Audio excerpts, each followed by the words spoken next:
Woke iconoclasts are busy defacing and destroying literary history by running Roald Dahl's children's books through their demented purity filter. Publisher Puffin is going back and removing or amending words because some idiot somewhere might get offended. Augustus Gloopin fat? No, you can't say fat, now he's ginormous. You can't call witches old hags, now they're old crows. You can't call someone black, now they're dark. The Cloud Men are now Cloud People. What's next? Are all the giants from the BFG gonna have their preferred pronouns listed? They haven't just changed words, they've rewritten entire sections, altered entire meanings. The changes were made, according to Puffin, to protect children. Bollocks! So we're having to protect children from hurtful words like fat. Yet schools are simultaneously exposing kids to books that depict graphic sex acts. The content of these books is so disgusting. Parents who try to read them at school board meetings are silenced. They're putting what they call queer porn in libraries, which could be seen by children as young as 6. Oh, but the real threat is a character in a decades-old Roald Dahl book being described as fat. That's what we should all be more concerned about. Bullshit. They don't care about protecting kids. And are these sensitivity readers really concerned about protecting adults from being offended? Infinitely more people are offended at them for vandalizing beloved children's books than by seeing the word fat. It's not about that. It's about seizing control of the institutions, every institution, hollowing them out and having them become another amplifier for the message, for the revolution. Because we now live under what is effectively a marshmallow totalitarianism, there are things you can no longer say. And this is not just Roald Dahl this is happening to. It's a general coordination of everything in the same direction, so that a certain series of ideas have to be expressed, cannot be attacked, even by implication. While the revolutionaries are sanitizing old children's books to eliminate wrongthink, classic adult books are being demonized too. The government-backed Prevent anti-terror organization produced a report which said reading classic works of art could be a secret sign of extremism. Aldous Huxley's Brave New World, Thomas Hobbes' Leviathan, even the complete works of Shakespeare. But it's not just books. According to Prevent, watching the wrong kind of TV show could be a gateway drug for right-wing extremism. No, I didn't make this up. I checked it, and it's actually real. These dangerous TV shows included The Thick of It. I'm gonna have to mop up a fucking hurricane of piss here from all of these neurotics. Yes, Minister. Well, you're a banker. Surely you read the Financial Times. Trying to understand it. Kenneth Clark's TV series Civilization. Oh, and this one.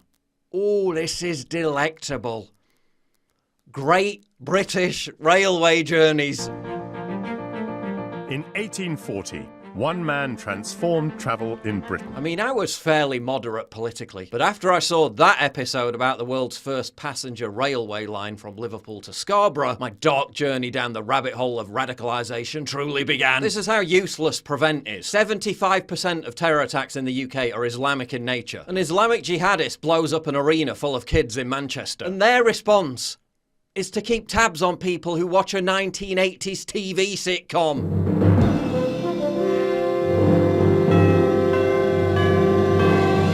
Yeah, some ISIS fanatic may be planning to plant a bomb on the underground, but surely we'd all be better off devoting more resources to tracking down anyone who bought a DVD from Amazon of that history show from 1969. What happened?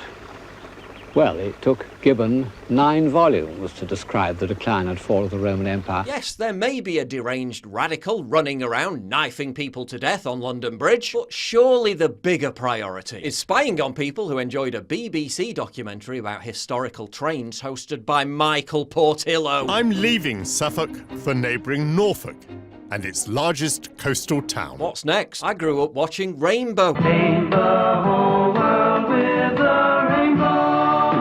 Was I secretly being indoctrinated into political extremism by Zippy, George and Bungle? What's going on? And it's all taxpayer funded. You're paying for this. There's more to this story, but don't skip, because without my sponsors I wouldn't be able to do this. Are you tired of being bombarded with degenerate and inappropriate content on mainstream social media platforms? Do you want a secure and private online space where you can connect with your family without being exposed to that deluge of repulsive content? If so, then look no further than Digital Digital Homestead, the social media platform that prioritizes family and privacy. Gone is the kind of trash that you'll encounter on platforms like Facebook, which seem to be more interested in censoring political speech than doing anything about softcore porn and all the other vile stuff that's on there. Grandma doesn't need to see any of that crap. With Digital Homestead, you can rest easy knowing you have complete control over who sees your family's posts. This means you can create a safe and welcoming space for your family to share, to connect, without worrying about unsavory material. You can also wave goodbye to algorithms hell-bent on keeping your eyes glued to the screen, weird facial recognition AI software, platforms selling your private info, assaulting your senses with invasive advertising, and say hello to a new digital home for your family on Digital Homestead. Sign up for Digital Homestead today at digitalhomestead.app/PJW and start connecting for free. It also works like a dream on mobile. People are always asking for solutions, alternative to the stranglehold of big tech monopolies. Well, this is one of them. Digital Homestead was created by a Catholic web developer. So by supporting this sponsor, not only do you support me, but you're directly helping a wholesome company make the world just that little bit better. So please go to digitalhomestead.app/PJW and become part of that solution today. Now back to the video. Prevent even said that another sign you're a potential radical right-winger was reading George Orwell's 1984. Now, I know the term Orwellian is overused. I know it's a bit of a cliche, but the government characterizing people who read Orwell as potential enemies of the state, that's what the term Orwellian was invented to describe. Forget Orwell rolling in his grave. At this point, he's probably buried himself deep within the lower mantle of the Earth's crust. From the age of Big Brother, from the age of the thought police, from a dead man.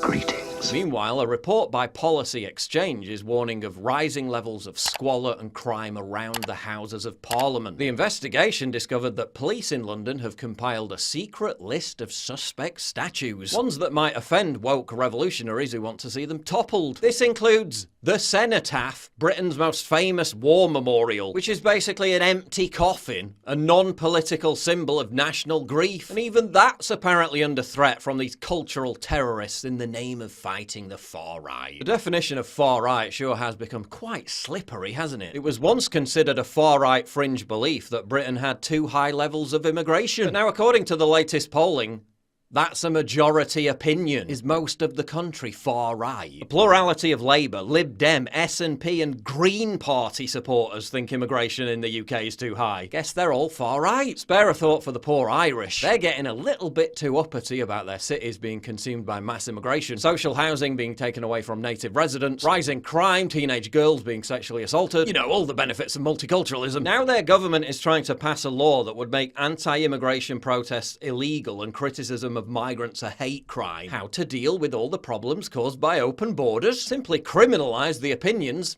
of those who oppose open borders. Genius! Spare a thought for the poor Germans. A top counter-extremism official in their government said Germans who flee the wondrous haven of, quote, multicultural life in cities and move to the countryside are actually just engaging in right-wing extremism. Dirk Martin Christian, head of the Office for the Protection of the Constitution in Saxony, lashed out at people in Germany who were looking to find what he called intact national community in remote areas, saying that many people who flee multicultural life in the cities are, despite appearances, actually radical extremists. Ever dreamed of owning a few acres, running your own small holding, growing your own vegetables? Get back in the city, bigot! You're an extremist and we need to keep an eye on you. They're actually following guidelines set by Antifa. Member of the anti-fascist action group Olaf Meyer said he was keeping tabs on those travelling to the countryside, reportedly explaining to the German media that extremists often look like young couples who buy farms and restore them together with their relatives and friends. Because unless you're living in a high-rise pod in some Children of Men dystopian metropolis hellhole, where crime is rampant, any sense of shared identity has been completely obliterated, and you can't even speak the same language as your neighbour, and you're under suspicion from the local commissar for failing to take part in the mandatory weekly social justice march, you're probably a right-wing extremist too. These days, who isn't? Get early access to videos, exclusive live streams, and personally DM me. You've seen how much I get demonetized all the time. Well, this is how you support me. By subscribing at pauljosephwatson.locals.com. Please click the link in the description.